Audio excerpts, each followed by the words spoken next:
importante que vocês venham participar desses eventos que nós temos promovido aqui pela Unesp, Franca, pelo Departamento de História e particularmente pelo Laboratório de Estudos Internacionais e Avançados em História, o LEA, que é coordenado pelo professor Dr. José Adriano Fenerick e por mim, Valéria Guimarães.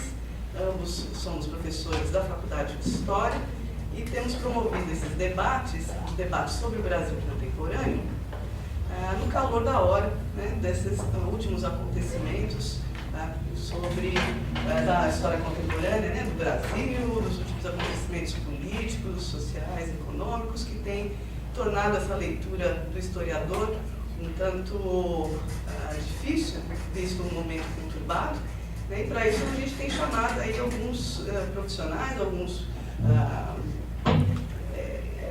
pensadores, né, que são das ciências sociais, que são do jornalismo, gente que trabalha com essa análise quente, né, dos fatos, né, diferentemente do historiador que espera as coisas se assentarem para fazerem as análises, né, os cientistas sociais, os jornalistas, os blogueiros, né, têm dado aí para nós algumas matérias para reflexão. E com isso nós temos então tido alguns convidados, né, inclusive alguns deles também historiadores, né. O primeiro deles foi o Antônio Martins, que é um blogueiro do blog Outras Palavras, o professor Fut Hartmann, Francisco Fut Hartmann da Unicamp, que trabalha também com história contemporânea e, portanto, se debruça, né, sobre esses desafios da história do tempo presente, né, que seria o termo mais adequado para a gente pensar a análise desses fatos mais contemporâneos. E hoje nós teremos aqui conosco, né, o professor Igor Fuser, jornalista, né, ele é cientista social pela USP, é formado também em jornalismo pela Casper Libero, onde ele foi diretor do curso de jornalismo por muito tempo. Hoje, atualmente, ele é professor em Relações Internacionais da UFABC e fez pós-graduação no Santiago Dantas, que é o programa de pós-graduação da USP, Unesp e Unicamp em Relações Internacionais.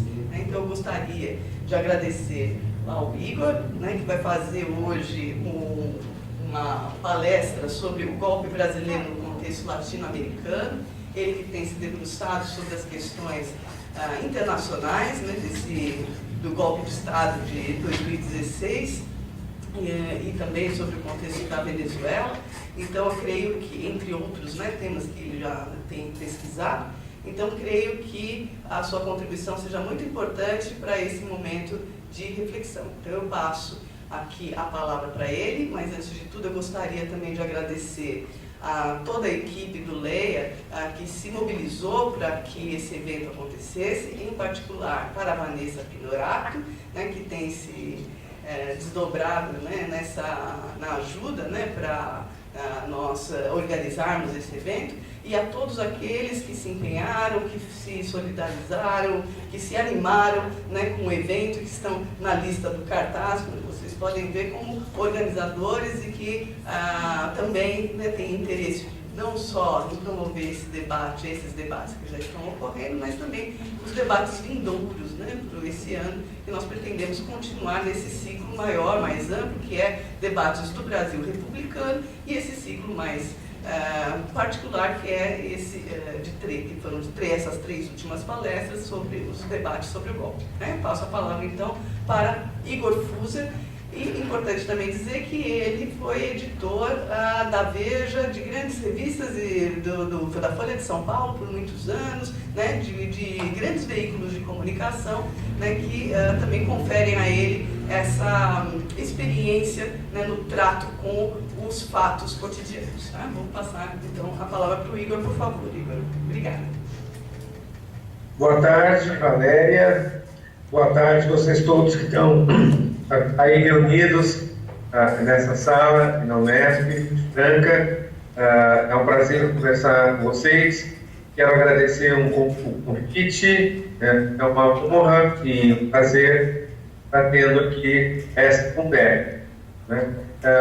Bom, vou falar sobre o assunto, que é é o nosso assunto, né? Nós, como cidadãos brasileiros, né? Nesse momento difícil, complexo que o nosso país está vivendo, né? E eu acredito que a contribuição que eu, como pesquisador, como professor universitário, posso dar tem muito mais a ver com a minha área de estudos de pesquisa, que é a área internacional. Então, a minha abordagem, né, eu vou falar sobre o Brasil também, evidentemente, mas dentro de um contexto um pouco mais amplo, contexto internacional e especificamente latino-americano, né?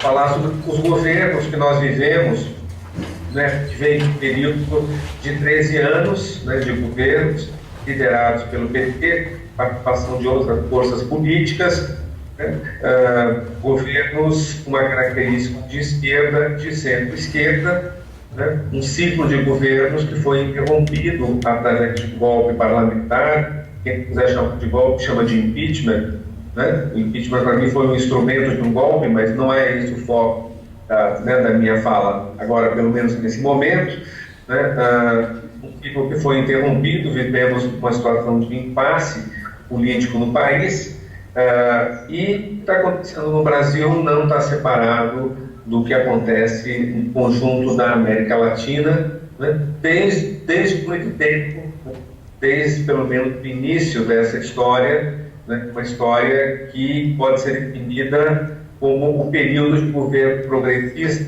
na América Latina, chamados de progressistas no sentido do progresso social, seja da conquista de direitos, da melhoria das condições de vida, enfim, multidões, né, das populações, da classe trabalhadora, do povo, cada um dos países, no seu conjunto.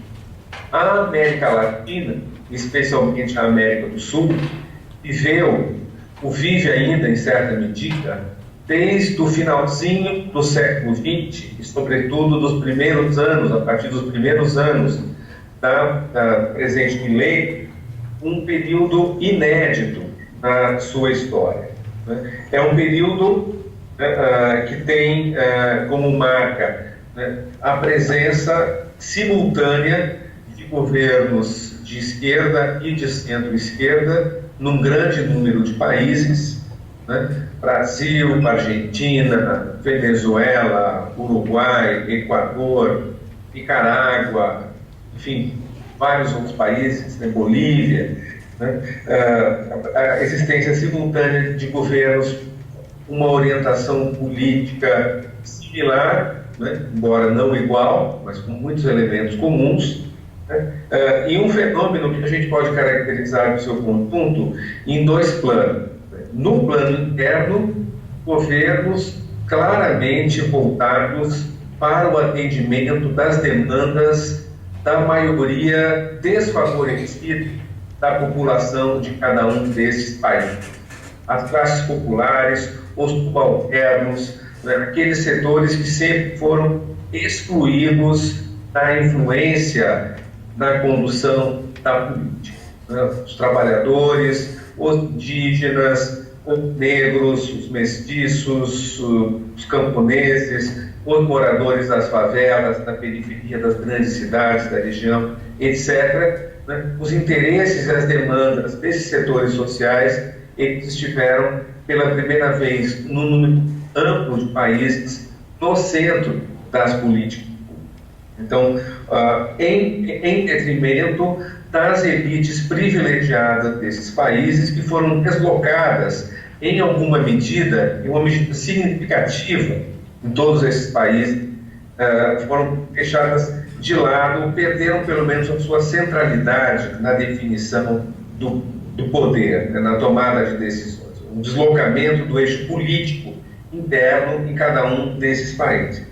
E no plano externo, né, esses governos, com todas as suas diferenças, com toda a sua diversidade, né, eles têm um traço comum na sua inserção internacional, que é a busca da independência, né, da autonomia, né, no plano externo. Uma autonomia que, para nós, latino-americanos, ela tem uma característica muito completa, muito concreta, né, uma autonomia em relação à potência historicamente hegemônica na região, que é os Estados Unidos. Ao longo de todo o século XX, aquele século em que os Estados Unidos se tornaram, né, potência predominante em escala global, durante esse processo de ascensão e consolidação da hegemonia global dos Estados Unidos, a América Latina se destaca como a única região do mundo onde a supremacia dos Estados Unidos se dá de uma forma quase que absoluta, praticamente sem enfrentar a concorrência de outros atores internacionais, de outras potências. A influência da União Soviética na América Latina sempre foi muito pequena, extremamente pequena, né? Períodos anteriores, quando os Estados Unidos disputaram a supremacia com a Alemanha nazista, com o Japão, né? Também a presença dessas outras potências por aqui foi muito pequena, né? E a outra potência que esteve presente aqui, ela passa o século XX inteiro numa situação de declínio, que é o Reino Unido, né? A Inglaterra. Né? Então, a gente tem, né, a partir de 1999, a formação desse campo. Não dá para falar em bloco, porque bloco implica um grau de unidade que esses países nunca tiveram, mas um campo, com certeza, eles conformaram e ainda existem, digamos, resquícios deste campo, né, presente no cenário atual da América Latina. Primeiro país que inaugurou essa tendência foi a Venezuela, em 1999, com a eleição do Hugo Chávez para presidente, né? E em seguida vieram outros e outros. Né? A Argentina em 2002, o Brasil em 2003, o Uruguai em 2005, a Bolívia em 2006, o Equador em 2007. Na América Central ocorre também processos similares, num contexto diferente, mas com ponto comum. Governos de centro-esquerda ou de esquerda na Nicarágua, em El Salvador, né? E Honduras começa a formar um governo com essas feições, né? E a esse campo todo se agrega Cuba, que também de uma outra época, já vem da Guerra Fria, e que vai encontrar uma identidade muito grande com essa tendência política na América Latina, no resto da América Latina. Esses governos, a gente pode destacar 4 aspectos fundamentais. Primeiro, se originam de formas muito parecidas. Há uma origem comum, que é o colapso do modelo anterior, que é o modelo neoliberal, a primeira onda neoliberal na América Latina, né, que teve o seu auge na década de 1990.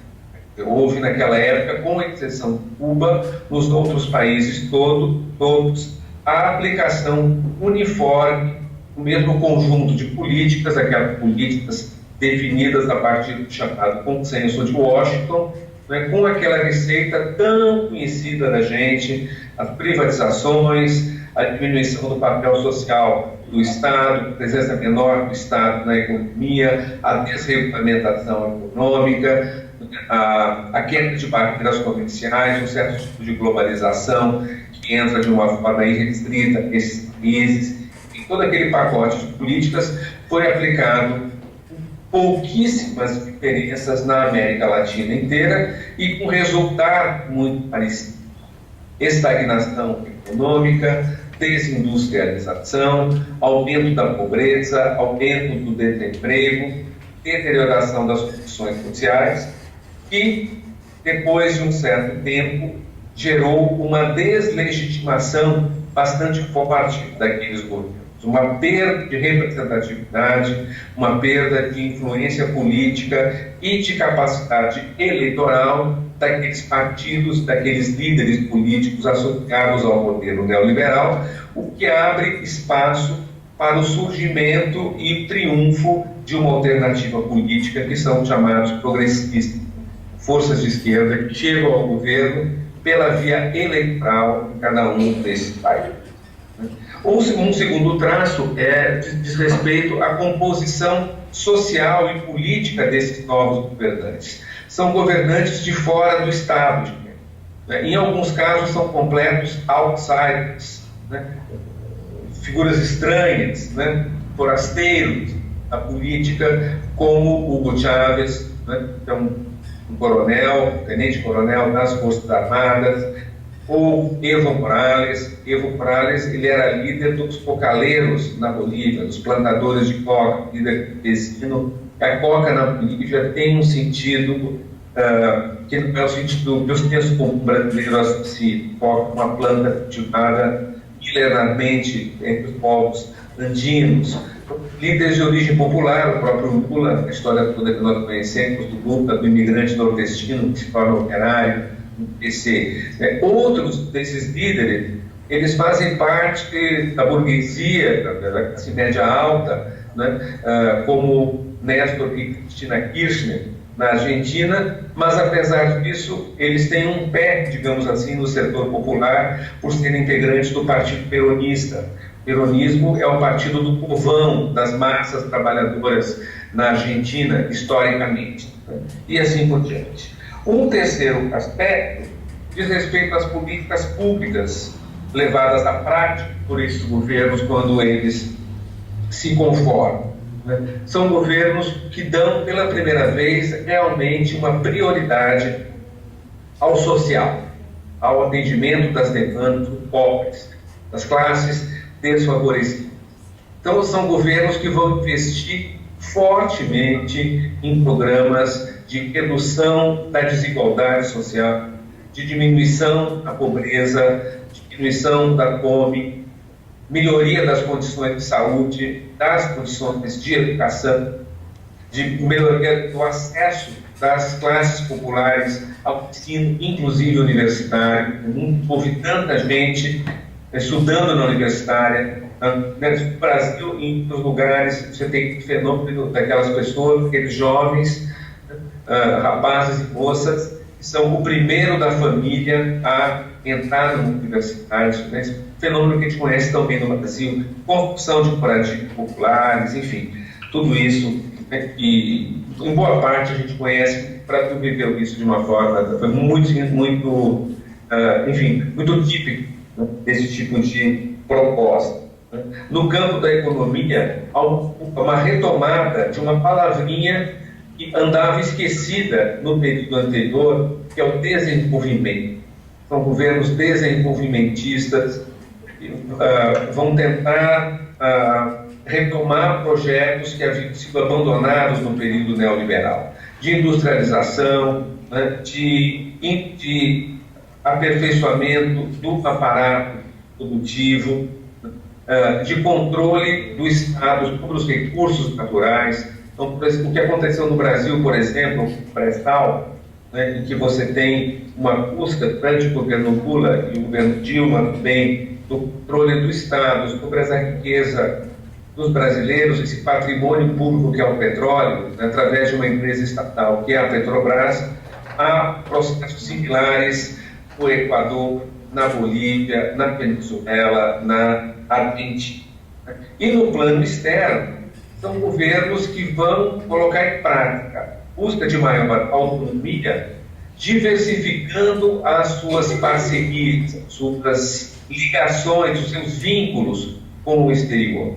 Então, a América Latina se aproxima da China, sobretudo, estabelece relações comerciais e econômicas, até políticas, com a China, com a Rússia. O Brasil se aproxima da África, se aproxima do Oriente Médio, e há uma busca de uma integração regional, né, que crie condições para uma maior autonomia na região. Então, iniciativas como a Unasul, União das Nações da América do Sul, como a CELAC, a Comunidade dos Estados da América Latina, né, surgem nesse período. Mercosul, que é a iniciativa integracionista que já existia na região, tem um outro caráter muito mais político do que tinha antes. Então, há um movimento também muito forte, né, aí nesse sentido. Né? No conjunto, a gente tem aqui na região algo que a gente pode comparar com uma revolução. Uma revolução pacífica, uma revolução democrática, que todos esses governos são governos eleitos, né? Não são governos revolucionários, no sentido da Revolução Cubana, por exemplo, um movimento insurrecional, armado, liderado pelo Fidel Castro, derruba um regime ditatorial e instala um regime socialista revolucionário. Não é isso que acontece na América Latina. Na América Latina são regimes que atuam em marcos constitucionais, né, dentro da mesma legalidade vigente anterior e que se legitimam e relegitimam sucessivamente através de vitórias eleitorais, conquista de maiorias, né, através das urnas. Né? Mas é um processo revolucionário no sentido, né, de que pela primeira vez são as classes desfavorecidas que têm os seus interesses prioritariamente atendidos. Né? Como toda revolução, né, a nossa revolução, essa quase ou sempre revolução latino-americana, ela vai gerar uma contra-revolução, uma reação que vem de dois lados.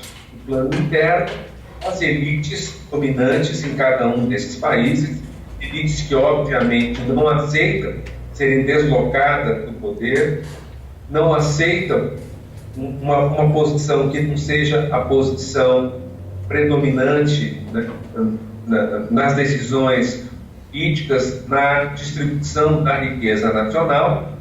Essas elites, então, elas colocam como objetivo permanente a reversão desse quadro, a reconquista do poder, a derrubada desses governos, seja pela via golpista, seja pela via eleitoral. Então, são governos que vão funcionar durante todo esse período sob a permanente ameaça ou a permanente possibilidade, né, de reversão ao Estado anterior, seja pelas urnas, seja pelo golpe de Estado. Plano interno. E no plano externo, os Estados Unidos reagem. O Império contra-ataca. Né? Sobretudo a partir de 2008, 2019, né? Por que não antes? Porque antes os Estados Unidos estavam muito envolvidos com o combate ao terrorismo islâmico no Oriente Médio. Desloca, né, parcialmente o eixo, foco da atenção, né, da prioridade da conduta externa dos Estados Unidos. A partir de 2008, é uma situação de crise internacional, o terrorismo vai perdendo a sua centralidade na agenda externa e os Estados Unidos se voltam por força total a recuperar o controle da América Latina. A América Latina que, para os interesses estadunidenses, se torna mais importante do que nunca um quadro que os Estados Unidos não esperavam, de um mundo tendendo à multipolaridade, um mundo onde os Estados Unidos são obrigados a disputar a liderança com novas potências emergentes, né, maior de todas a China, mas também a Rússia, né, um quadro em que já não é mais aquela ordem unipolar do final da Guerra Fria dos anos 90, mas um mundo tendendo à multipolaridade, um cenário que tem como símbolos BRICS, né, do qual o Brasil, da América Latina participa através do Brasil, com Rússia, Índia, né, China e África do Sul. Né? Então, começam ofensivas políticas muito intensas em cada um desses países, né? E essas ofensivas começam a dar resultado, começando com o golpe de Estado em Honduras em 2009, depois em 2012 tivemos um golpe parlamentar no Paraguai, né? Justamente os países mais frágeis, governos mais frágeis desse campo, Honduras e Paraguai, são os primeiros a serem golpeados, a serem derrubados. No Paraguai há um processo de impeachment do presidente Fernando Lugo, que dura apenas 24 horas. Em 24 horas, o Congresso paraguaio abriu o processo de impeachment, julgou e condenou e destituiu o presidente legítimo Fernando Lugo, golpe relâmpago. Né? E o processo, então, ele continua, né, de diferentes formas, né, em alguns lugares, né, a pressão eleitoral ela tem resultado, na Argentina, né, em outros lugares a pressão eleitoral fracassa, a Dilma consegue se reeleger em 2014, mas a oposição ligada aos interesses dos Estados Unidos e das elites dominantes brasileiras não aceita o resultado das eleições de 2014, né, em parte dessa ofensiva jurídico-midiático-parlamentar que culmina com a destituição da Dilma em 2016. Então, nós temos esse cenário, né, em alguns países essa luta ela continua sendo travada, né, ainda existem governos progressistas na Bolívia, na Venezuela, né, na Nicarágua, em El Salvador, né, no Paraguai houve mudanças internas, um governo que hoje fica numa posição intermediária nesse cenário. No Equador acontece algo surreal, que é um governo que foi eleito como sendo de esquerda, uma vez tomando posse, passa a adotar posições de direita. Né? Esse é o cenário que a gente tem. Né? Vai ter agora um momento muito importante, que são as eleições presidenciais na Venezuela, né? Eleição que se dentro de um quadro de polarização política interna tremenda, numa crise econômica dramática, uma crise econômica que tem múltiplas causas, desde erros cometidos pelo governo da Venezuela na condução da economia e também a sabotagem praticada pelo empresariado local, né, e medidas de bloqueio econômico a partir de fora, a partir dos Estados Unidos. É um cenário, então, muito de disputa política muito intensa que nós vivemos na América Latina. De um lado, aquelas forças, né, que tentem seguir adiante, né, esse projeto, né, de governos voltados para as demandas sociais das maiorias, para maior igualdade social, né, para maior inclusão social, para maior participação das classes subalternas no poder, dentro da democracia, né, e do outro lado a reação das elites internas e do imperialismo dos Estados Unidos, que age com uma força tremenda, né, aí na região. Eu vou parar por aqui para a gente usar o máximo de tempo possível, então, para a nossa conversa, para as perguntas e para os comentários de vocês. Agradeço a atenção e estou aqui à disposição de vocês. Obrigada, Igor. Então, estão abertos os debates, as perguntas. Quem gostaria de formular uma pergunta? Estava desligado. Alguém tem alguma pergunta?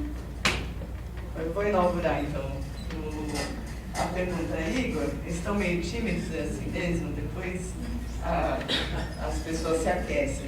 Eu queria, se você pudesse falar um pouco, uma questão que foi levantada pelo Gessé Souza, né, nesse último livro, né, que ele lançou, como é que chama mesmo o livro dele? A Elite do Atraso. Né? Isso, A Elite do Atraso, né? Uma das questões que ele coloca, inclusive algumas entrevistas, etc., é sobre a questão da narrativa do golpe. Né? Que essa narrativa do golpe,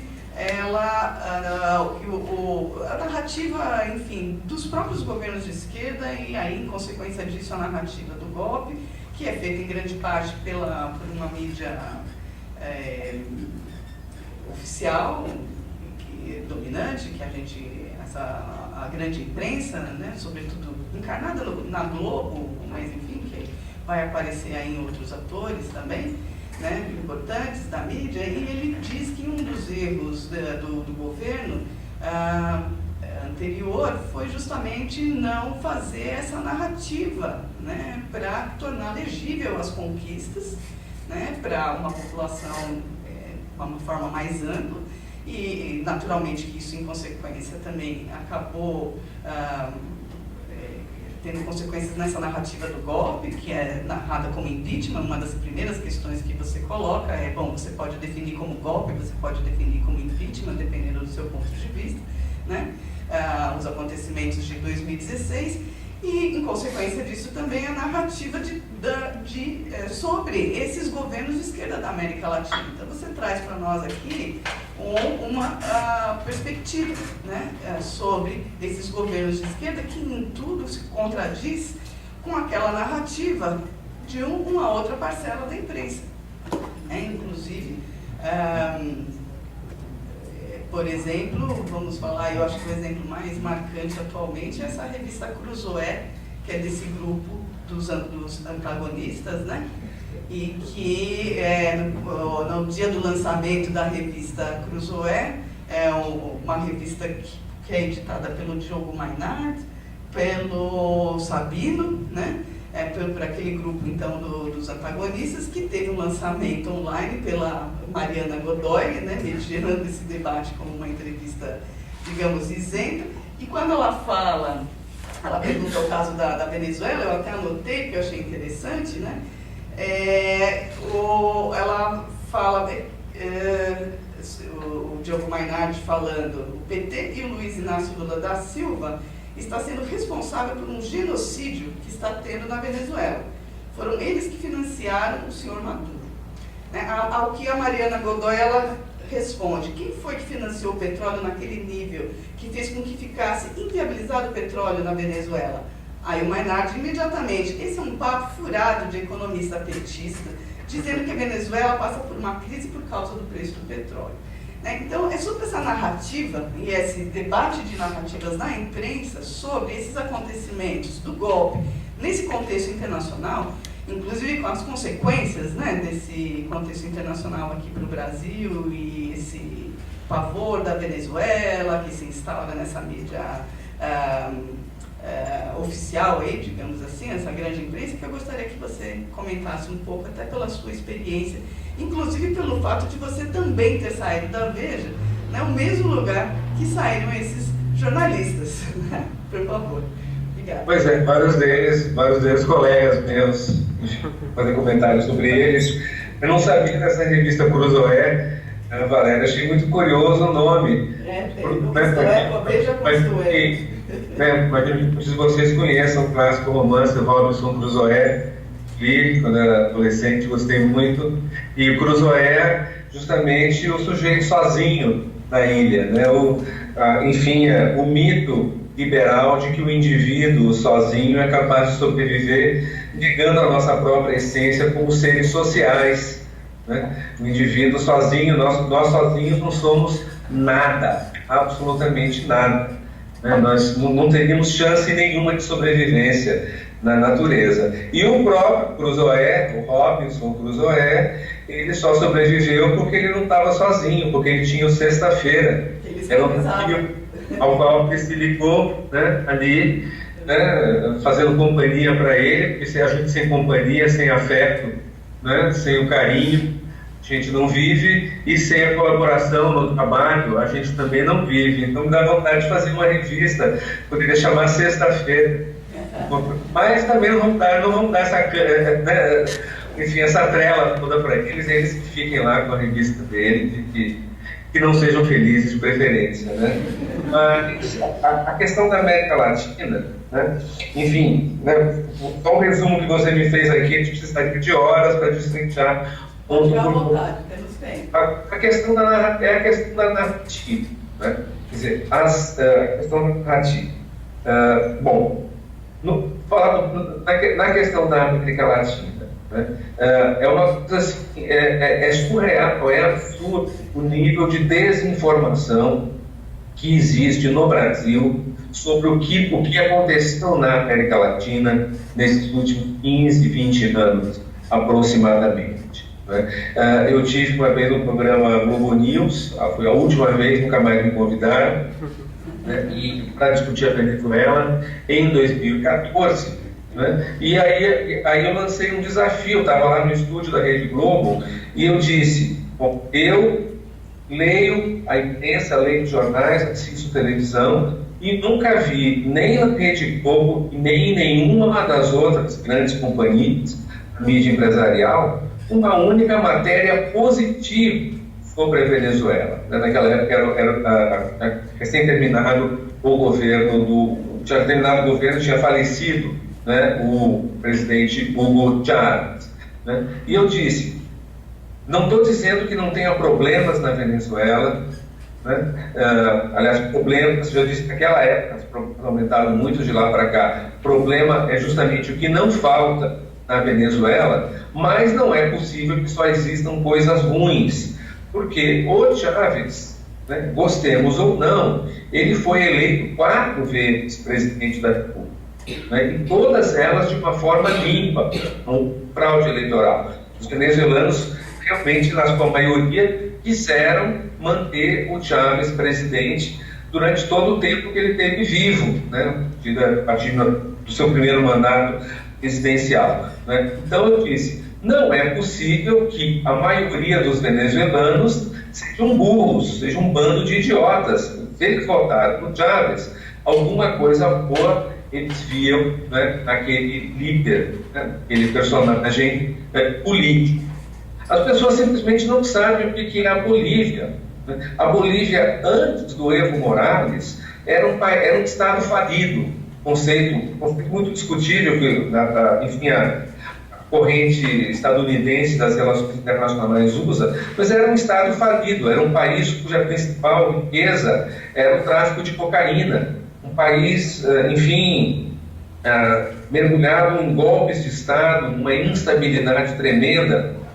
A partir do governo do Evo Morales, a Bolívia passou a melhorar. Os indicadores sociais todos da Bolívia são positivos: diminuição da pobreza, diminuição do analfabetismo, mortalidade infantil, aumento do nível de renda, aumento da expectativa de vida, da escolaridade, tudo, absolutamente tudo que a gente possa imaginar. Está vindo até menos boliviano no Brasil, de 10 anos para cá, imigrantes, né? Muitos deles sendo explorados na indústria de tecidos paulista, né? Então, você tem processos similares. A Argentina era um país em frangalhos, tecnicamente, literalmente falido, né? Em 2001, os argentinos saíram às ruas em massa para derrubar o governo. Não aguentavam mais a crise que o país vivia. A Argentina teve 4 presidentes em 10 dias. Em dezembro de 2001, surgiu aquela palavra de ordem: que se vajam todos,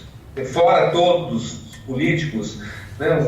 Enfim, né, ali o desmoronamento, né, das instituições na Argentina. A Argentina se estabiliza e melhora enormemente com o governo do Néstor Kirchner e da Cristina Kirchner. Governos progressistas, todos eles foram eleitos e reeleitos várias vezes, inclusive no Brasil.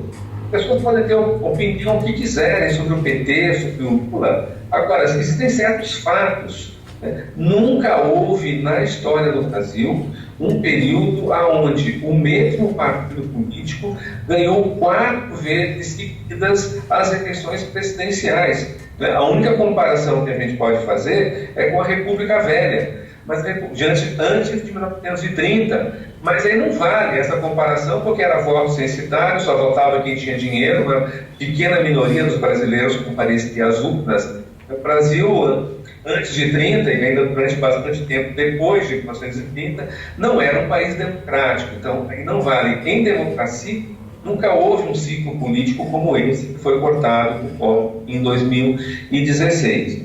Então, e nada disso está na mídia. Né? Nada disso está na mídia. Né?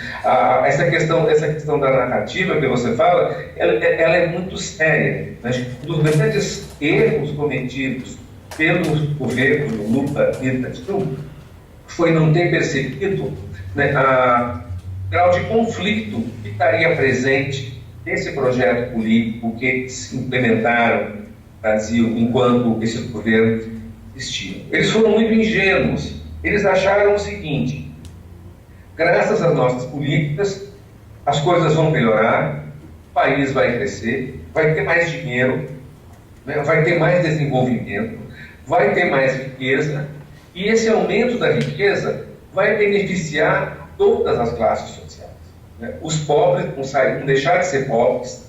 Né? Brasil rico é país de miséria, era o lema do último governo, penúltimo, né? governo da Dilma, né? Então, vamos vencer a miséria, os pobres vão atingir um padrão de classe média, era essa a ideia, mas os ricos não vão ficar mais pobres. Os ricos vão ganhar dinheiro, e muito bom que ganhem dinheiro, fiquem mais ricos. Os governos daquela época, eles tinham orgulho com o número de milionários brasileiros, pessoas com mais de $1 bilhão, alguns chegaram a mais de $1 bilhão, grandes empresas campeãs nacionais, aquela coisa toda, etc. Né? E achavam que a coisa ia ser assim, o jogo de ganha-ganha. Né? Mas, para as elites brasileiras, as coisas não funcionam dessa forma. Elas já não tinham o poder da forma como elas tinham antes. Né? As opções de política econômica não eram aquelas opções da sua preferência.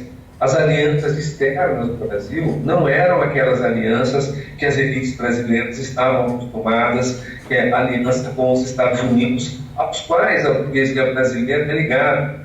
A classe empresarial do Brasil, os grandes empresários da alta burguesia brasileira, eles se sentem tão estadunidenses quanto brasileiros, e até mais estadunidenses do que brasileiros, mesmo que nem saibam falar inglês direito. A gente viu agora o Sérgio Moro nos Estados Unidos passando vexame numa palestra que ele deu numa universidade americana. Mas isso não importa. Importa que ele não fala bem inglês, importa que o coração dele está lá. O coração da elite brasileira está fora, e de repente o Brasil vai ser afastado dos Estados Unidos na cena internacional, e quem que vai estar no lugar? Essas coisas esquisitas, China, multilateralismo, bloco, relações Sul-Sul, África, Oriente Médio.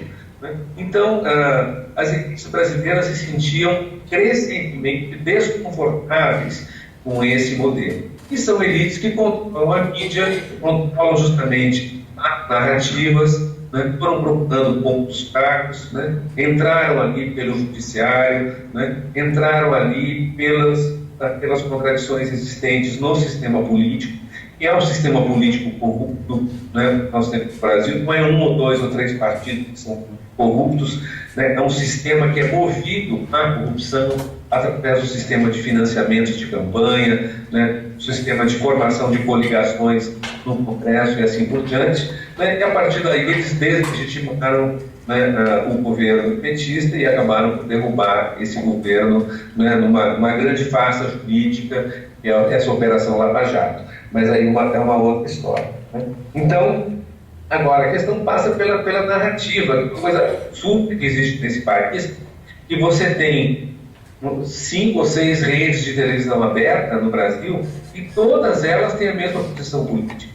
Você não encontra posições políticas diferentes na televisão, você não encontra posições políticas diferentes nas redes de rádio, nos grandes jornais, nas grandes revistas. Você, para encontrar uma posição diferenciada, tem que procurar ali blogs que nem o do Antônio Martins, que tive aí outras palavras, conversando com vocês, ou, né, enfim, o blog do Luiz Nassif, o Conversa Afiada, a revista Fórum, né, Brasil 247, microempresas, quase que guerrilheiras, sem estrutura nenhuma, que falam muito pouca gente, que é a única alternativa que existe do ponto de vista da mídia. Né? Então, como é que a gente pode dizer que tem democracia no Brasil se a comunicação, que é um elemento fundamental da democracia, é um monopólio de apenas um dos lados, de apenas uma das correntes políticas, que é essa corrente liberal conservadora, da qual esse pessoal, esse grupo, né, do Diogo Mainardi, etc., fazem parte. Né?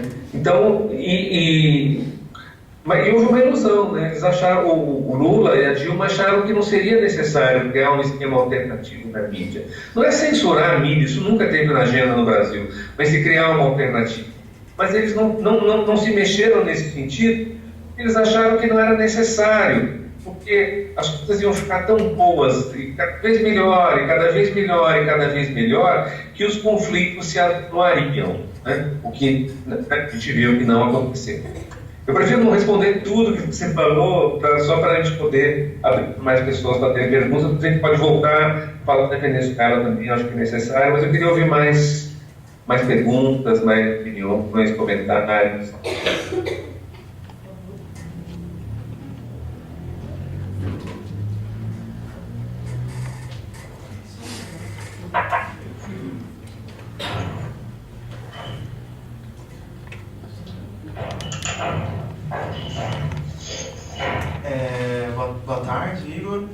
Carlos. Carlos. Isso. Só um pouquinho para frente. Sou aluno do programa aqui, faço mestrado em História. Eu gostaria de fazer uma pergunta, que aqui no Brasil criou-se o hábito de apontar, por exemplo, principalmente por conta da grande mídia, os erros do PT, os erros do governo Lula, os erros do governo Dilma. Muitas das vezes eles apontam os motivos errados, vamos dizer, os erros, não aqueles que nós gostaríamos que fossem discutidos, como, por exemplo, a ausência de reformas estruturais, nesse sentido. Então, eu gostaria de perguntar para você, no panorama latino-americano, como se deu os pactos dos governos progressistas quando eles assumiram esse poder. Porque, por exemplo, aqui nós tivemos o Lula, quando assumiu o poder, soltando a carta lá, Carta ao Povo Brasileiro, que os Odebrechts disseram que foi sob inspiração deles e tal. Então, dando um sentido, já mostrava um sentido mais neodesenvolvimentista que seria dado ao governo e tal. E aí acabou que as reformas estruturais, uma reforma política, uma reforma midiática, uma reforma mesmo agrária, essas reformas estruturais elas foram um pouco deixadas de lado durante o governo do PT. E aí tem pessoas que argumentam que talvez essas reformas tenham afastado o PT da sua base, por conta disso o PT não teve sustentação para se defender quando esse novo golpe de roupagem jurídica veio. Jurídica e midiática também. Então eu queria saber, no panorama latino-americano, como se deu esse pacto quando esses governos progressistas assumiram. Essas reformas foram feitas, essas reformas foram suficientes para manter esses governos mais próximos da sua base eleitoral, da sua base com o povo mesmo, com as massas. Se foi suficiente, por exemplo, para dar sustentação nas tentativas de golpe que possam ter havido e tal. Se era possível ao PT fazer essas reformas e ainda assim se prevenir contra os ataques que viriam a seguir, que tentaram tirar o poder, conseguiram aqui no Brasil, ou se essas tentativas ocorreram em outros lugares e ainda assim esses golpes se efetuaram e ainda assim essas elites que estavam incomodadas com esses governos progressistas conseguiram fazer essa retomada e tal. É mais nesse sentido mesmo. Lógico que não dá tempo de fazer uma análise caso a caso, mas num panorama geral, quais foram as tentativas que foram efetuadas nos outros lugares da América Latina? Carlos, você toca realmente no ponto central da discussão quando você fala em reformas estruturais. Reformas estruturais a gente pode encarar de duas maneiras. No sentido literal, quando a gente fala em reformas estruturais, a gente está falando de estrutura econômica, falando da economia dos nossos países latino-americanos. Os nossos países latino-americanos, eles têm muitas coisas em comum, eles todos surgiram como colônias ao mesmo tempo, com a chegada de Colombo, em 1492, a colonização ibérica e assim por diante, e eles se caracterizam por ter uma inserção internacional periférica. O que significa periférica? Significa que cada nós, latino-americanos, dentro de uma divisão internacional do trabalho, em escala global, o papel subalterno, o papel de fornecedores de matérias-primas, minérios, cobre, petróleo, ferro, ouro, estanho, e ou produtos agrícolas e pecuários, a soja, a carne, o algodão, o açúcar, o cacau, o milho e assim por diante. Isso é uma característica comum de todos os países latino-americanos.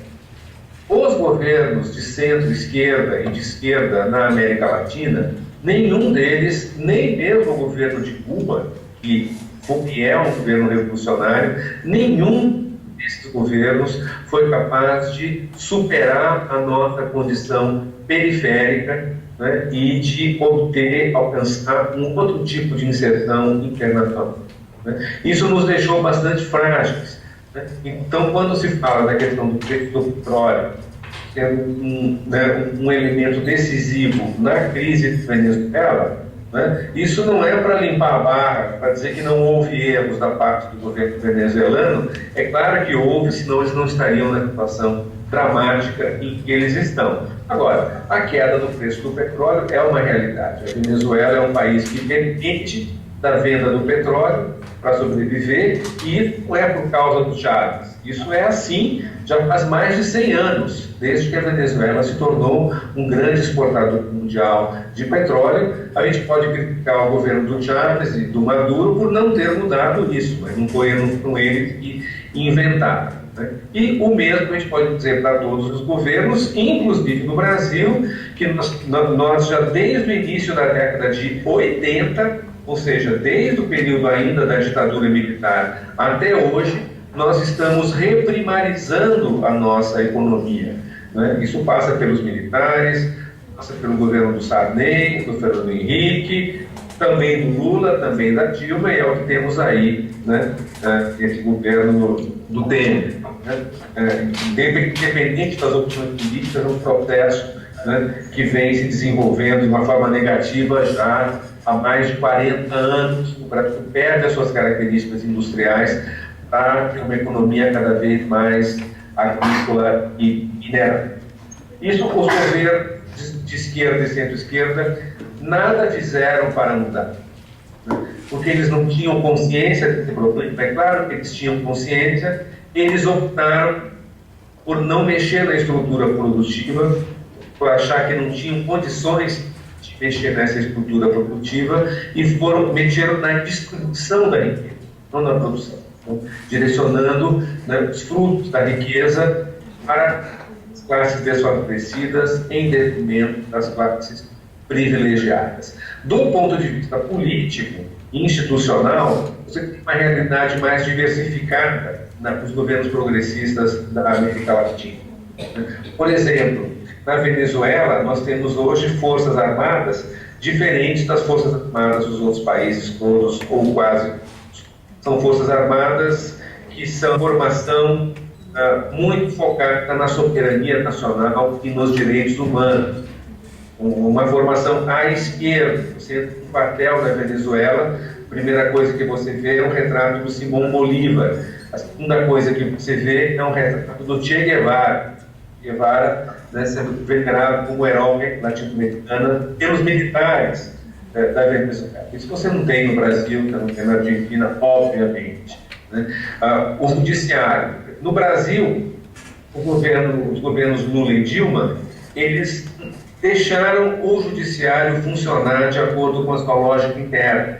A lógica interna do judiciário, né, tem a ver com a origem de classe social dos juízes, né, daqueles profissionais do topo do sistema, do topo da magistratura, que são juízes e procuradores nas privilegiadas, que estudaram nas melhores universidades, né, já tem vínculos familiares, que o pai, o avô, os tios avós também foram juízes, etc. Né? Praticamente uma casta controla o sistema judiciário no Brasil, uma casta que se auto-reproduz e que utiliza a sua posição privilegiada, né, para obter benefícios únicos, né? Recentemente tivemos o caso do 4 mil e tantos reais que eles ganham de auxílio moradia, além de salários de 30, 40, 50 mil reais por mês, né? Esses juízes do topo. O governo Lula não fez nada para modificar isso, né? E os juízes do Supremo Tribunal Federal, juízes representativos desse sistema, né? O resultado a gente está vendo aí um Supremo Tribunal Federal, né? Uniforme do ponto de vista ideológico, né? E alinhado, né, com essas decisões que levaram à formação do governo Temer, que levaram à própria situação de prisão injusta, um escândalo judiciário, que é o Lula está preso sem prova absolutamente nenhuma que o condene, né? Na Venezuela, ao contrário. Na Venezuela, eles mudaram os juízes. Na Venezuela, houve um golpe de Estado em 2002. O Chávez foi deposto, foi derrubado, foi preso, né? Mas esse golpe durou apenas 3 dias. Em 3 dias, as Forças Armadas se dividiram, uma parte tomou contra o golpe e a massa popular saiu às ruas, forçando a reversão do golpe. A partir daí, o Chávez mudou a composição do judiciário, utilizando o fato de controlar o executivo e de ter maioria no legislativo com isso nomeou juízes alinhados com a sua orientação política, que não é nenhum escândalo. Se você olha os Estados Unidos, por exemplo, quando o Partido Democrata exerce o governo, os juízes são ligados ao Partido Democrata, os juízes da Suprema Corte, indicados pela Suprema Corte. Quando são os republicanos, são juízes alinhados àquele partido político. Então, há uma situação ali mais diferenciada, né? No entanto, Carlos, as questões que você coloca, com diferenças, né, elas estão presentes na América Latina inteira. Por exemplo, questão ideológica, né? O tempo frase do Marx, que esse mês está completando 200 anos do seu nascimento, uma das melhores frases do Marx é quando ele diz que em cada época as ideias dominantes são as ideias das classes dominantes naquela época. Então é um fator ideológico, né? As redes de televisão, né? Enfim, o pensamento baseado na ascensão econômica individual, essas ideias elas são dominantes em cada um dos países da América Latina e elas são instrumentalizadas politicamente pelas forças conservadoras. Então, mesmo nos países onde a tentativa de mudanças foi mais radical, na Venezuela ou na Bolívia, o que se avançou em mudanças na estrutura da sociedade, né, foi relativamente pouco. Certamente não foi possível mais, porque não é tarefa simples a transformação social, né? Num contexto democrático, porque os governos eles têm que ganhar as eleições. Para ganhar as eleições, eles têm que oferecer benefícios imediatos. A carência social das pessoas na América Latina é tão grande que, aliás, em qualquer país do mundo, o eleitor ele se move por benefícios imediatos. Quer emprego, em primeiro lugar, quer melhoria nas suas condições materiais. Ele não vai ser movido por discursos, por expectativas de longo prazo. Então, esses governos foram e são governos voltados para a sua sobrevivência política no curto prazo, né? E essas transformações mais profundas, né, elas não ocorreram, né, em nenhum lugar da América Latina.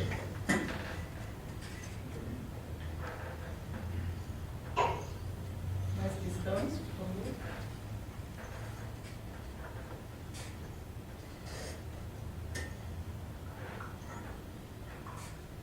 Eu posso fazer uma, não está muito bem formado, mas...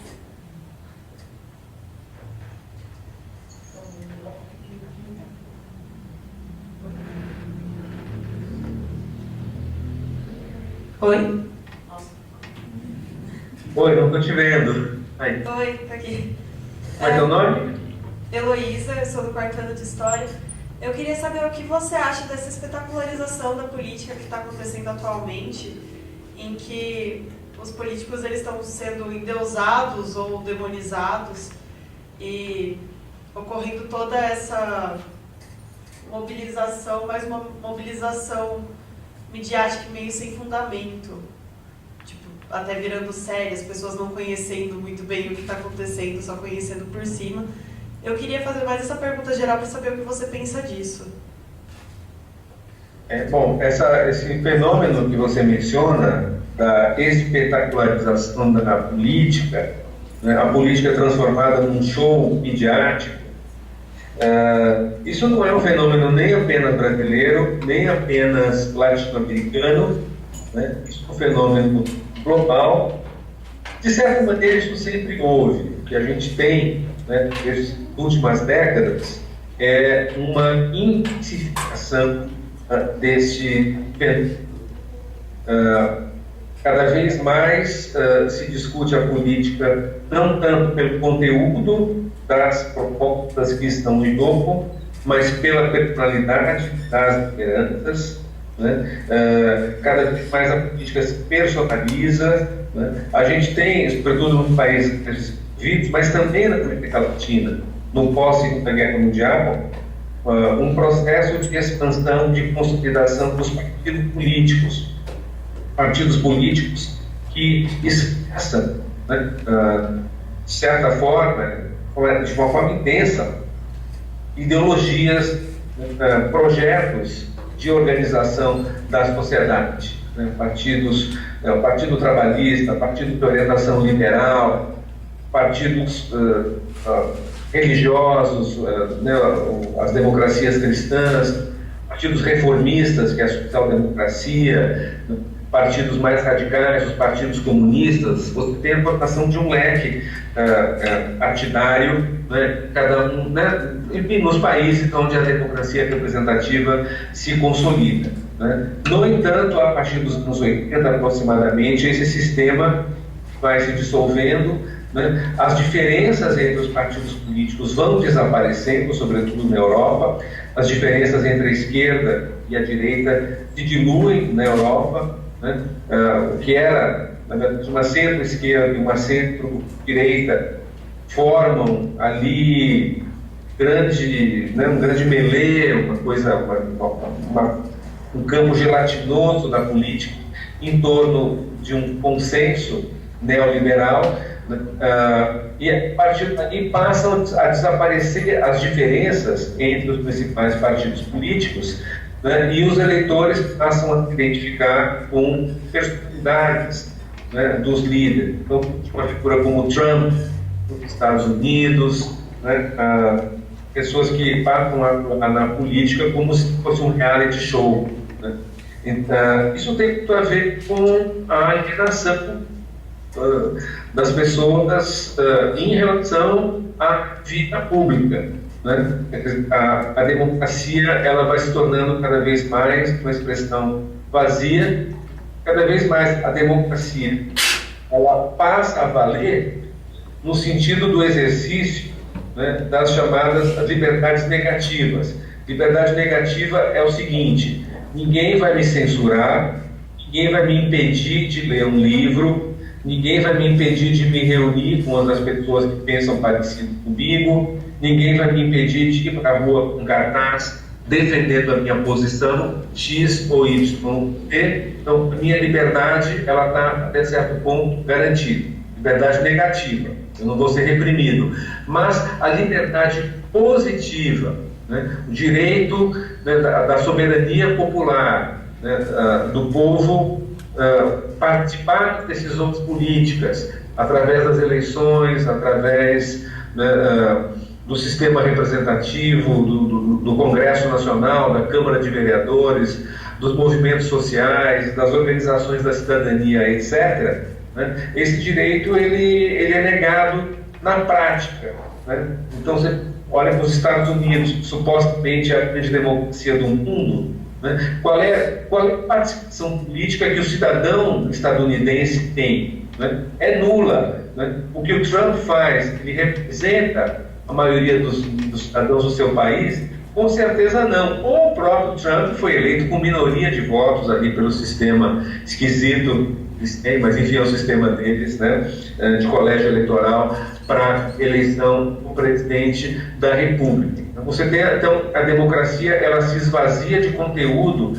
Na Europa, por exemplo, a Europa que é o berço da democracia, na Europa cada vez mais as decisões elas são deslocadas para a União Europeia, para comissões, para, né, equipes de tecnocratas, de burocratas, que passam a gerir a política pública na Europa, e figuras que não foram eleitas, que não prestam contas ao eleitorado, né, nomeadas ali burocraticamente por organismos de poder descolados da vida social dos países europeus. Quando algum país europeu tenta fazer alguma coisa diferente, como foi o caso da Grécia, poucos anos atrás, né, que tentou agir de uma outra forma na condução da sua economia, a Grécia foi esmagada, recebeu uma pressão financeira tão forte que foi obrigada a se curvar, né, e para um plebiscito na Grécia, para que a Grécia não aceitasse as imposições do FMI e da Comissão Europeia. A maioria dos gregos disse não aceitar essas imposições, e o governo grego, que havia promovido aquele plebiscito, desrespeitou o próprio resultado do plebiscito, porque senão o país seria trucidado, seria destruído economicamente. Então, é um processo de esvaziamento da democracia, né, e o que resta da democracia acaba sendo o show midiático, né? De repente, uma figura como Luciano Huck durante alguns dias passou a ser cogitado seriamente como um possível candidato a presidente da República. Em outros países acontecem fenômenos parecidos também. Espetacularização da política, que na verdade é um esvaziamento da política, né, um esvaziamento da democracia, em que as decisões reais, aquelas que realmente interessam, vão se concentrando nas mãos de atores que não passam pelo voto popular. Sobre esse tema, eu também tinha uma colocação sobre as últimas pesquisas de voto e de intenção de voto, e a gente vê que o Bolsonaro tem liderado as pesquisas, né? Com a ausência aí da figura do Lula, do Joaquim Barbosa, né? Esses outros candidatos bizarros aí, como o Huck, né? E ele surge aí, o Bolsonaro, como um nome viável. Ele usa dessa espetacularização, como sabemos bem, de uma forma muito farta, né? Seus adeptos a partir de memes, uma guerra midiática realmente intensa. E ele é fruto desse pós-golpe, quer dizer, a ascensão do nome dele tem relação com o pós-golpe, porque de alguma maneira, ao meu ver, ele responde a certas expectativas, ou ele parece responder a certas expectativas das pessoas frustradas, né, com essa narrativa que predominou sobre os governos anteriores e recentes. E eu gostaria que você me falasse um pouco sobre a ascensão desse tipo de figura em outros países da América Latina, se existem outros Bolsonaros ou se essa é uma jabuticaba, né, quer dizer, é algo local, né? Um fenômeno mais local. E qual seria, na sua opinião, a repercussão em termos internacionais da eleição de um tipo como ele? Por favor, né? Já que você está bem por dentro aí desse debate internacional da América Latina. Valéria, é interessante, você está levantando uma questão que eu não tinha pensado, aonde a gente vai encontrar algo parecido com, né, esse fenômeno lamentável de um candidato fascistoide. Eu digo fascistoide porque nem fascista exatamente ele é, esse grupo, essa corrente do Bolsonaro, né? O fascismo é algo um pouco mais sério, um pouco mais consistente. Tivemos um fascismo brasileiro do Plínio Salgado, não sei se vários de vocês estudam história, camisas pardas, não, camisas do que mesmo? Verdes, né? Camisas verdes. AIB, Ação Integralista Brasileira. Né? Exato, né? Do Plínio Salgado, etc. Né? Que era um movimento político sério e respeitável comparado com essa coisa caricata, né, dessa corrente ali do Bolsonaro. Quer dizer, enfim, né, não existem outros Bolsonaros desse jeito em nenhum outro lugar do mundo que eu saiba. Né? Assim como na América Latina inteira, né, vários países da América Latina, sobretudo da América do Sul, viveram ditaduras militares, e desses países o Brasil é o único aonde não houve nenhum tipo de punição àqueles chefes militares envolvidos em torturas, em assassinatos políticos, em desaparecimentos, etc. Mesmo no Chile, onde a transição política se deu também através de um acordo, não foi uma derrubada da ditadura militar, como houve na Argentina, por exemplo, mas mesmo no Chile, vários daqueles militares acabaram nos bancos dos réus, acabaram sendo condenados e punidos. O próprio Pinochet, né? Pinochet terminou seus anos de ditador chileno preso, né? Com problemas tremendos com a justiça, e no Brasil eles estão todos ali tranquilos, né? E, inclusive dentro das Forças Armadas, isso é uma outra explicação para esse fenômeno, né, que nós estamos vivendo. Dentro das Forças Armadas, essas décadas de democracia que nós temos de 1985 para cá, nos quartéis, nos cursos de formação militar, eles continuam até hoje dizendo que estava certo dar um golpe em 64, que estava correto implantar uma ditadura no Brasil, que estava correto tudo que eles fizeram, utilizar todos os métodos que eles utilizaram a eliminar os opositores da ditadura, que é tratar a comunismo, esse é o discurso que eles usam, e que eles fariam de novo, a hora que eles acharem, farão de novo quando acharem necessário, dar um outro golpe, implantar outra ditadura, prender todo mundo de novo, torturar, etc. E isso é propagado dentro da caserna, nos cursos de formação dos militares. Então, quer dizer, esses militares de hoje, a maior parte deles não tinha nem nascido quando terminou a ditadura militar, mas eles reivindicam ali como se fossem eles próprios, né, que continuassem, né, ali. Então, existe ali esse aspecto. Acho que uma coisa importante também, né, que a gente precisa levar em conta, a gente que é acadêmico, a gente que vive num ambiente mais esclarecido, né, que está na universidade, né, a gente se esquece um pouco do que é o conjunto da sociedade brasileira. Né? Dentro do conjunto da sociedade brasileira, a ideia da democracia, a ideia dos direitos humanos, ela sempre foi muito superficial. Né? Se você pensa nos programas de televisão e de rádio de grande audiência, programas que falam sobre crimes, se você vai analisar o discurso daqueles capitalistas, daquelas figuras da Atena, tanto os outros, se você analisa o discurso desses personagens do ponto de vista dos direitos humanos, é o que você vai encontrar de mais lamentável. Quer dizer, eles não chegaram ainda na Revolução Francesa, não chegaram ainda na Declaração Universal dos Direitos Humanos de 1945, na ideia de que as pessoas que as pessoas que cometem crimes têm que ser processadas, julgadas e condenadas dentro de uma ordem legal, né? Que os prisioneiros, ainda que tenham cometido crimes, têm alguns direitos, né? Não podem ser assassinados, estuprados, torturados, massacrados. As pessoas não podem ser executadas sumariamente por uma simples suspeita, né? E assim por diante. Né? Essas ideias, elas são ideias superficiais na sociedade brasileira, sempre foram. Durante os governos democráticos que nós tivemos, de período tucano do Fernando Henrique, durante o período petista do Lula e do Dilma, isso sempre esteve ali presente. Né? E a gente convive com uma contradição tremenda no nosso país.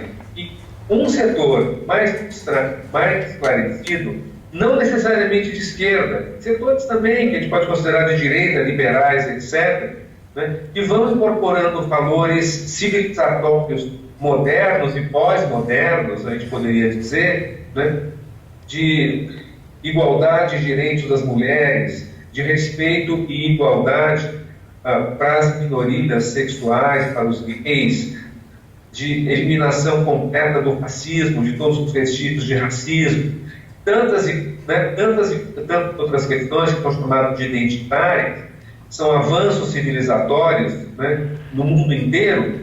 Ao mesmo tempo, tem a ideia do homem de bem. Né?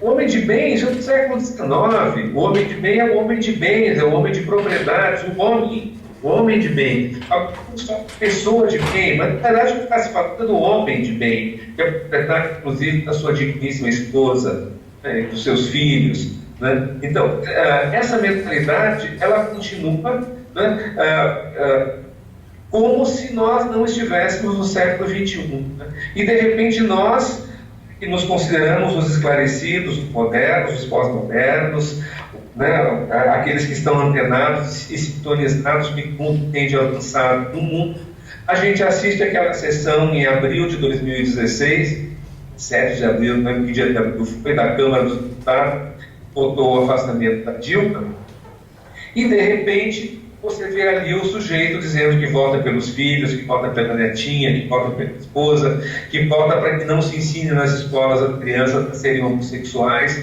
e coisas do gênero, que você fica chocado, né, ali, estarrecido. Eu converso com pessoas que eu conheço, que são professoras na rede pública, e aquilo que essas pessoas me trazem, sua experiência em sala de aula, assim, são coisas realmente chocantes, de preconceito, de intolerância. Né?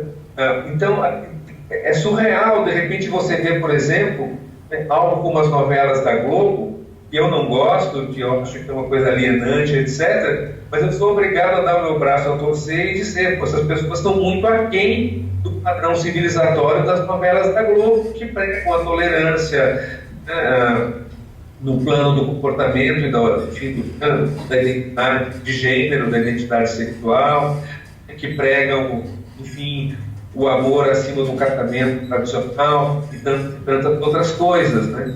Então, o Bolsonaro, ele surge como expressão das trevas existentes na sociedade brasileira.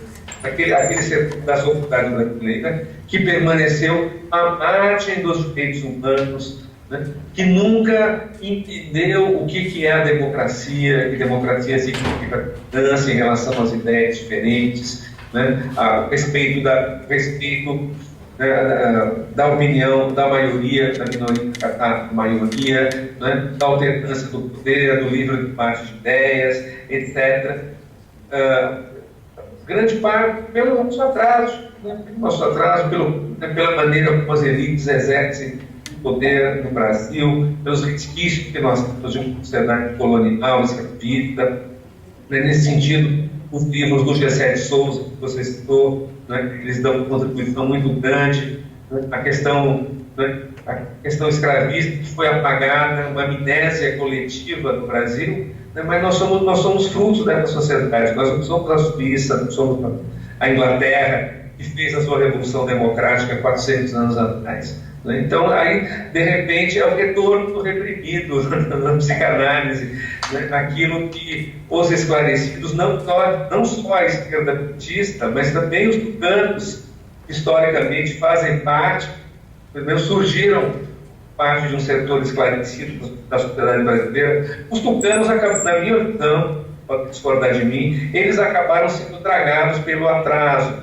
Quando você vê um oficial da Polícia Militar, né, que faz propaganda eleitoral e se elege como sendo o cara que matou não sei quantos, vai formar a bancada da bala, isso pelo Partido da Social Democracia Brasileira, um partido que tem no seu comando uma figura como o Fernando Henrique, né, com tudo que ele representa historicamente, surreal. Né?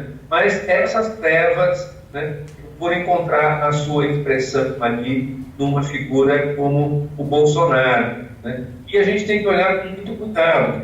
O Bolsonaro, eu pessoalmente, eu tenho total desprezo pelo Bolsonaro. A minha mãe foi presa política na ditadura. Minha mãe foi torturada no DOI-CODE, chefiado pelo coronel Carlos Brilhante Ustra, a quem o Bolsonaro dedicou o seu corpo. A pessoa em quem eu votei para presidente, que foi a Dilma, foi torturada, né, também nas dependências do DOI-CODE. Então, eu só posso ter total desprezo de quem elogia um torturador. Né? Esse torturador nem existe mais, ele já faleceu. Agora, os eleitores do Bolsonaro, né, então, quer dizer, eu considero que existem pessoas que estão sinceramente enganadas pelo discurso do Bolsonaro. Se apresenta como um cara honesto, o cara que vai botar a ordem, o cara que diz o que pensa, etc. E tem outras pessoas que apoiam o Bolsonaro porque se identificam mesmo com as trevas, que querem mesmo a ditadura, que querem mesmo a tortura, a violência, acham que é assim que tem que ser. Né? Então, acho que é importante conversar com essas pessoas, né? Com aquelas pessoas que aceitam o diálogo, que não são fascistas no seu âmago, né? Na sua essência, porque não é possível que 20%, 5% da sociedade brasileira sejam canalhas. Né? Isso estatisticamente é impossível. Né? A população de qualquer país do mundo, ela segue mais ou menos os mesmos padrões, inclusive do ponto de vista dos seus valores morais, éticos, etc. Um candidato como o Bolsonaro, ele é contrário. Eu discordo do Bolsonaro não é só politicamente, eu discordo do Bolsonaro eticamente, moralmente. Quer dizer, um projeto imoral para o Brasil. Não é possível que 20%, 25% dos brasileiros sejam assim.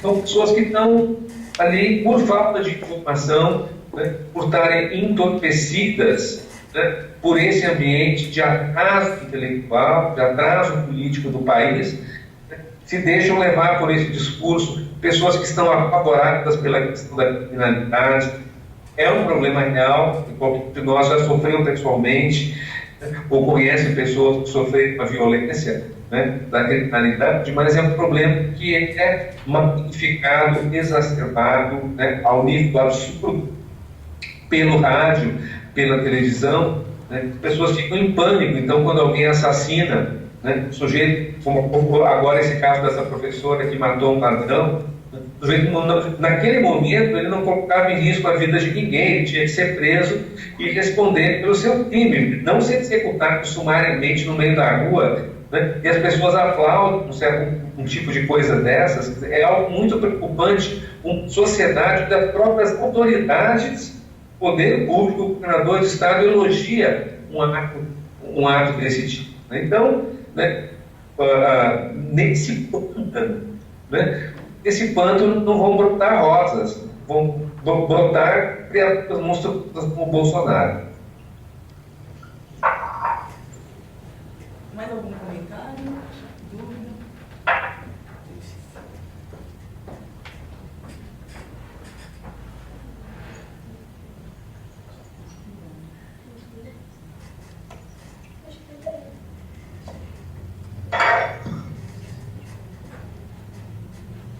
Eu sou a Letícia, do 4º ano de História, e eu queria saber como você enxerga a esquerda nesse contexto de ascensão do fascismo e nesse contexto do golpe.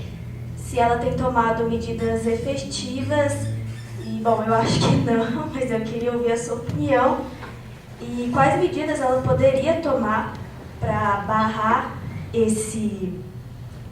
tudo isso que está acontecendo, e se você vê algum candidato político tão forte de esquerda quanto Lula, já que, bom, eu acho que ele não vai mais participar das eleições. Obrigada. Letícia, a esquerda brasileira, né? A esquerda, nós estamos falando de um campo muito amplo, né? Muito diversificado. O próprio conceito de esquerda, né, acho que é importante a gente voltar um pouquinho para trás. Eu sou um daqueles, e até o meu próprio discurso mostra isso, né, eu considero que o uso dessas categorias, esquerda e direita, permanece válido, não só no Brasil, como no mundo.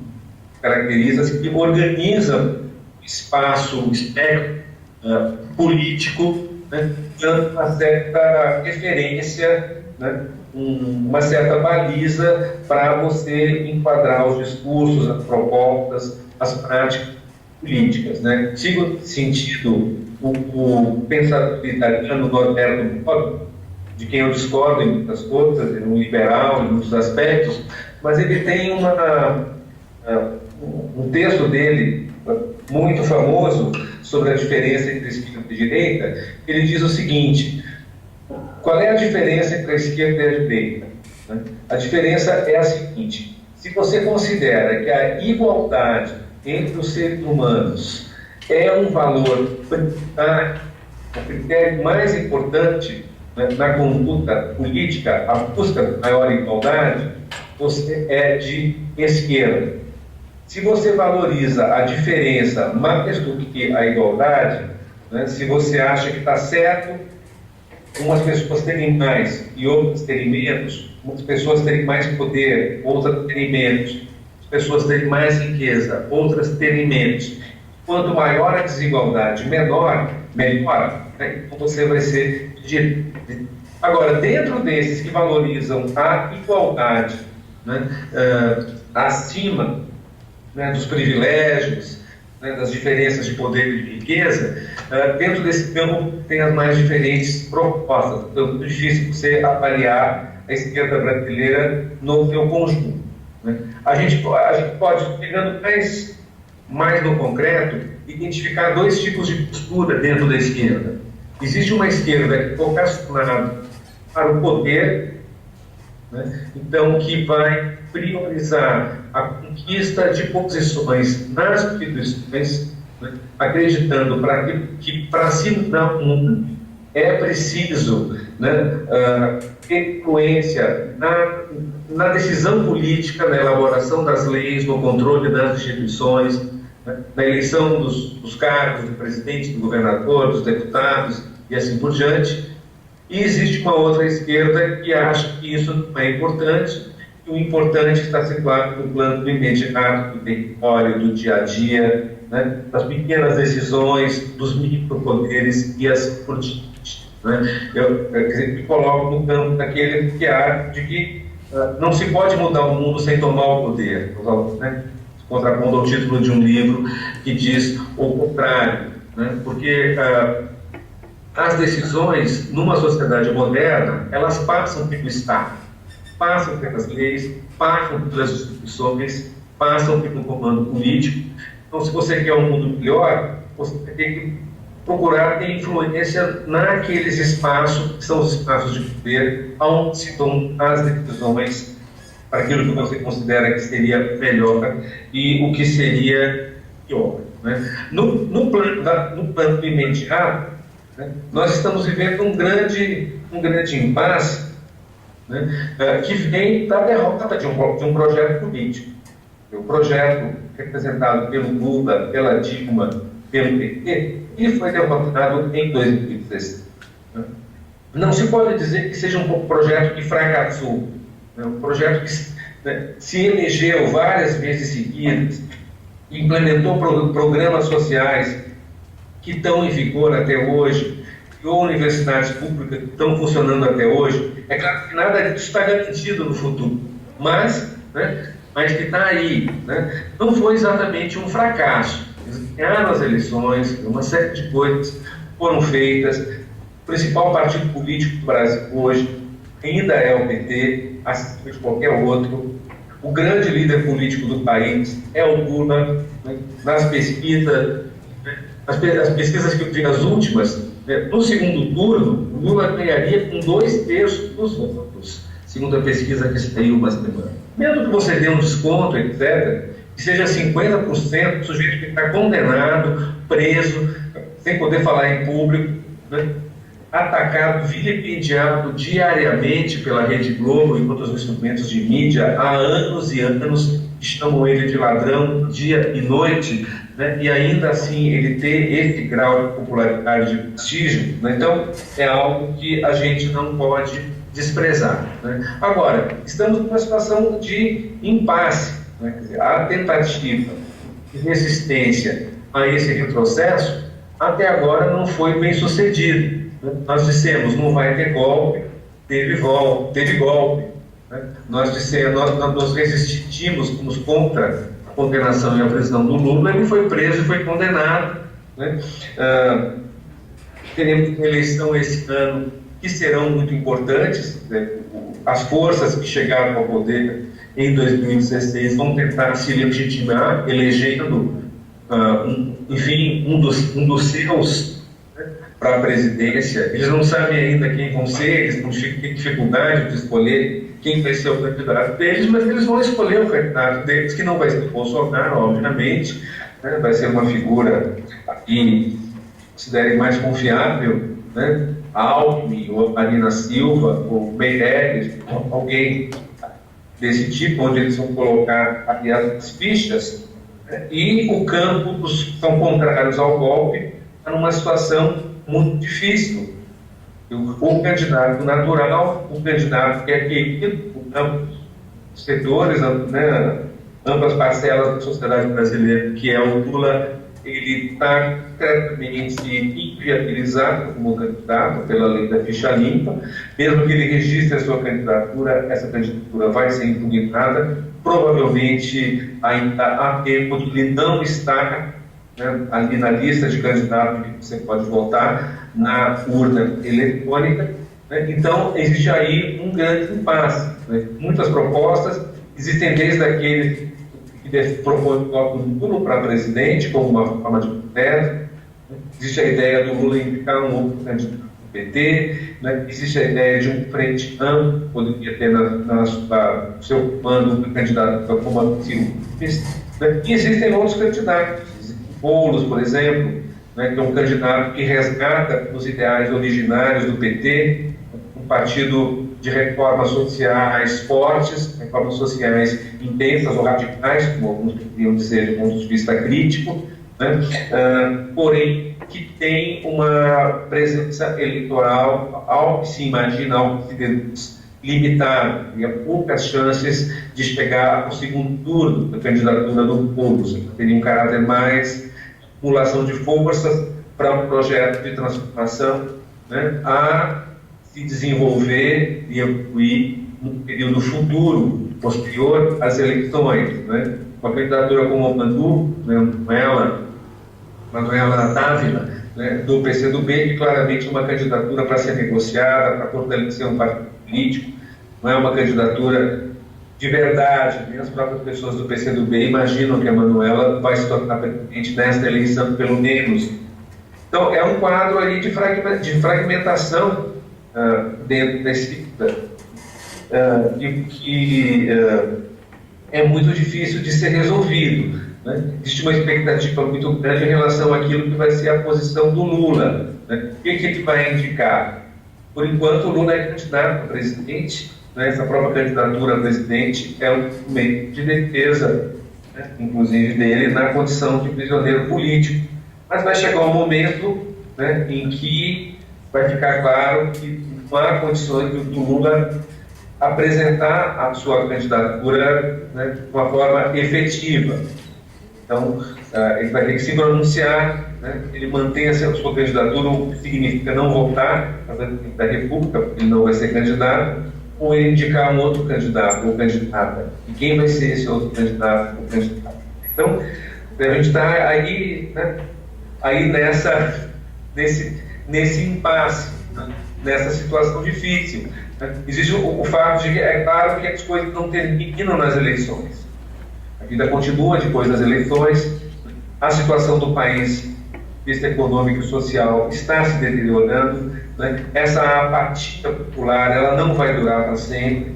Né? Isso não existe. As pessoas, indefinidamente, piora das suas condições econômicas, quer dizer, vão ressurgir os protestos, a resistência, ela tende a se aumentar, tende a se alastrar de um certo setor mais politizado, mais esclarecido da sociedade para amplas parcelas, mas a gente não sabe quando nem como isto vai acontecer. Se nós tivermos uma chance de derrotar o golpe nas eleições agora em 2018, né, eu sou a favor disso. Quer dizer, mesmo que o candidato não seja aquele dos meus sonhos, mesmo que eu não tenha expectativa, né, de que um candidato do campo antigolpista que tenha chance de ganhar as eleições vá ter um governo, porque os mesmos que derrubaram a Dilma vão tentar inviabilizar qualquer política contrária aos seus interesses,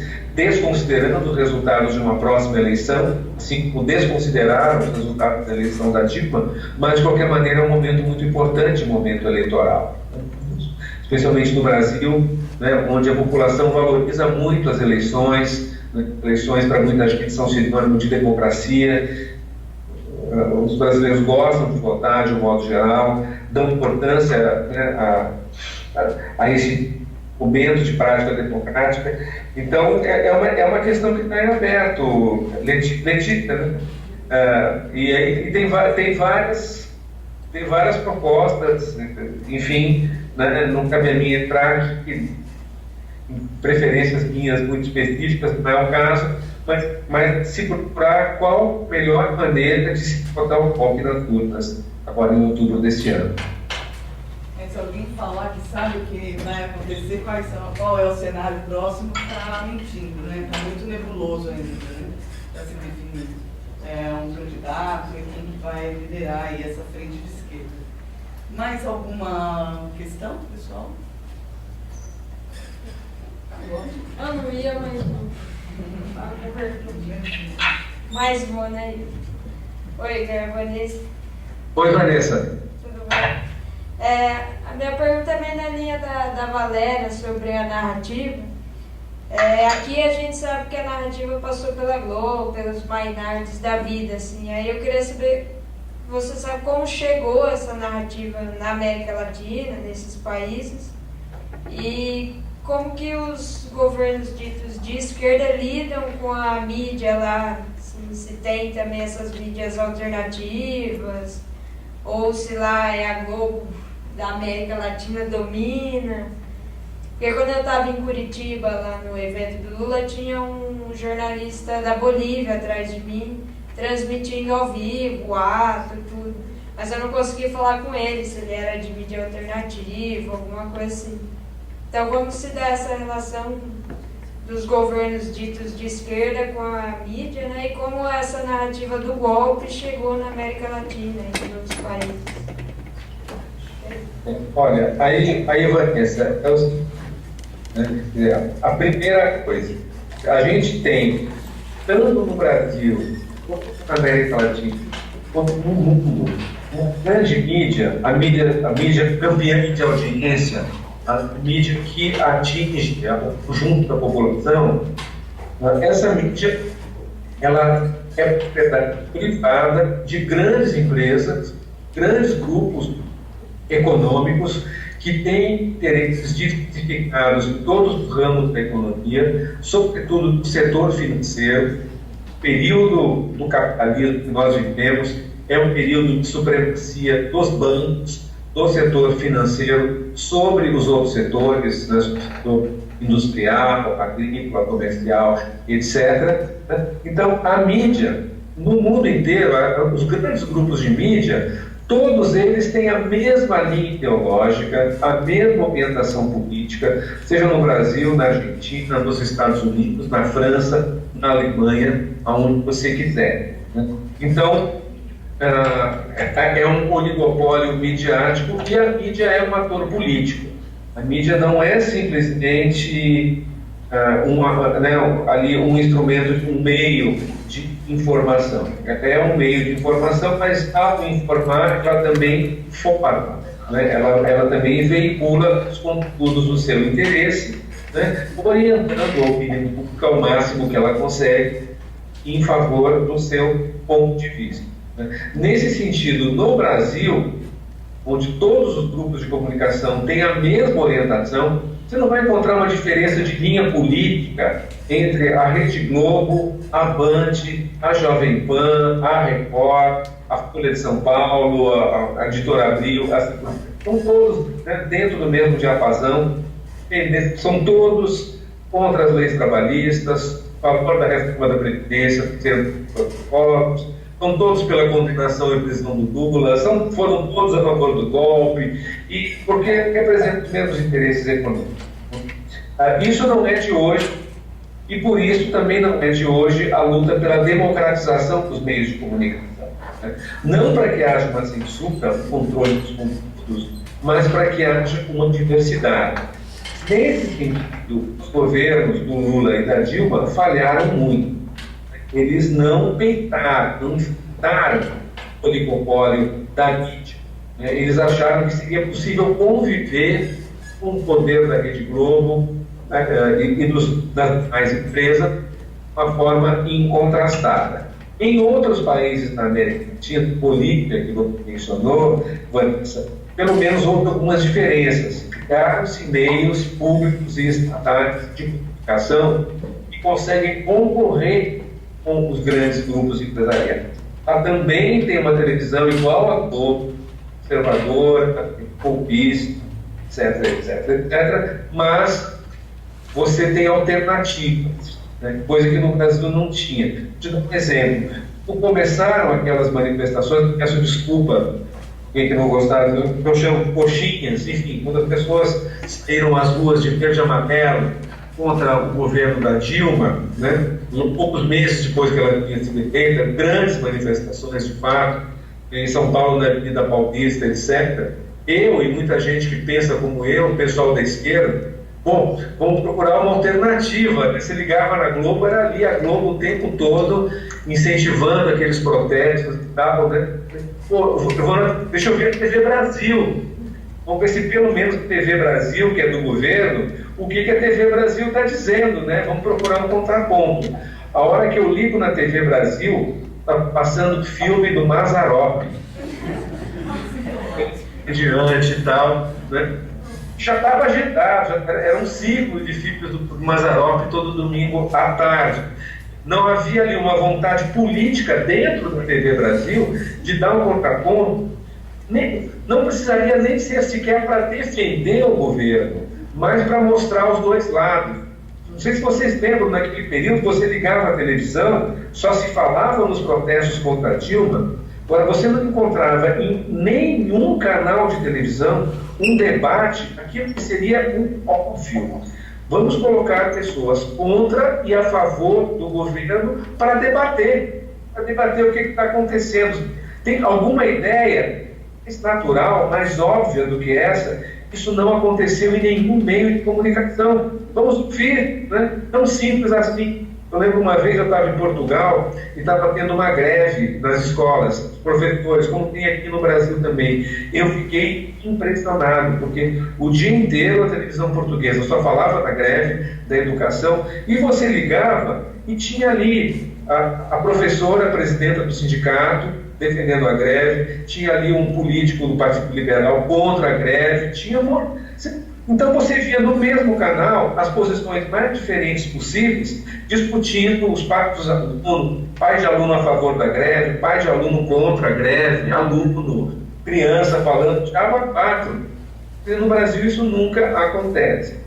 Então, a democratização da mídia ela não aconteceu nesse sentido sequer da pluralidade mínima de atores dentro, né, do campo comunicacional, né? Quer dizer, continua o mesmo oligopólio, a única diferença, graças a Deus, né, temos a internet, temos, né, então, a possibilidade então, de atores alternativos, mas que tem um alcance limitado, né? Pode ser irrelevante alguns momentos em que essa blogosfera alternativa chegou a ter influência em momentos daí para trás, etc., né? Mas no dia a dia, né, o alcance desses meios de comunicação aí é muito limitado, né? Então é um desafio muito grande que a gente tem, né?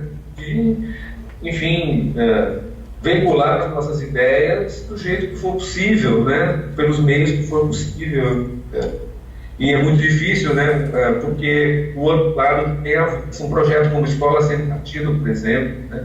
É uma coisa absurda, instalar censura dentro da sala de aula.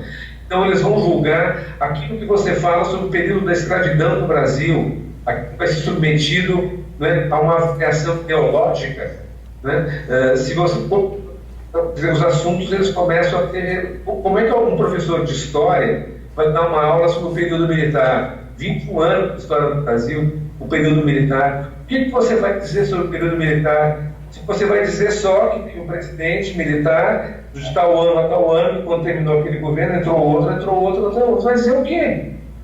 Não vai discutir os assuntos, né?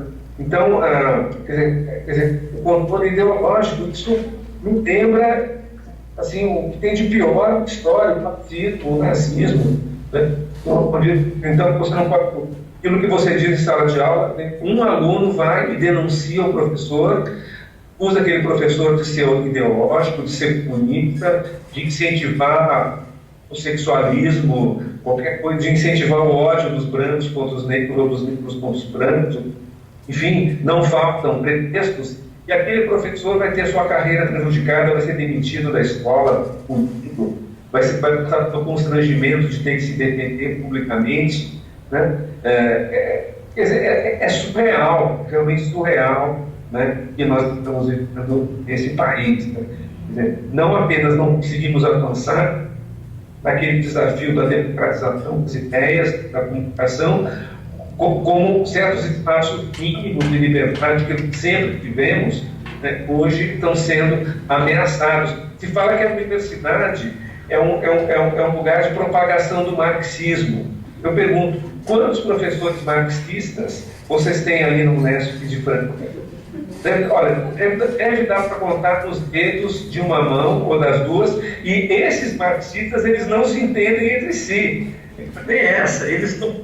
Cada um está dizendo quase que o contrário do que o outro está dizendo, porque existem muitos marxismos, né? Muitas... né? Olha, eu fiz mestrado na Unesp, no programa Santiago Dantas, fiz meu doutorado na USP. Olha, professor marxista, eu lembro de um professor marxista, não, um aluno especial. O professor marxista que eu tive foi o Ricardo Mussi, nas Ciências Sociais da USP, que eu quis fazer a disciplina dele com um aluno especial. E é um marxista frankfurtiano, o Marx Leibniz, leve, assim, marxismo que está muito longe de ser um marxismo revolucionário. Os alunos revolucionários que assistiam às aulas dele detestavam, criticavam, quebravam pau em sala de aula com ele. Mas é o único que se reivindicava marxista. Então, mas se vende a ideia da universidade como um antro, um reduto de marxismo. Enfim, como é que nós estamos vivendo nesse país, né, é algo realmente surreal, é patético. Mais alguma questão? Mais alguma questão? Igor, eu acho que, olha, muito obrigada pela sua participação, muito interessante a sua perspectiva aí desse momento político, a sua contribuição para o debate. Realmente, como você bem resumiu, é um momento muito trágico, né, porque falta mesmo um escopo ideológico mais consistente, até para um debate mais qualificado, né, e isso tem prejudicado muito e deixado surgir pior do que outsiders, né, esses tipos mesmo bizarros, como uma Janaína, que não é candidata, mas enfim, se fosse, eu acho que ela teria bastante apoio, né, como um Bolsonaro, né, como outras figuras realmente bizarras aí.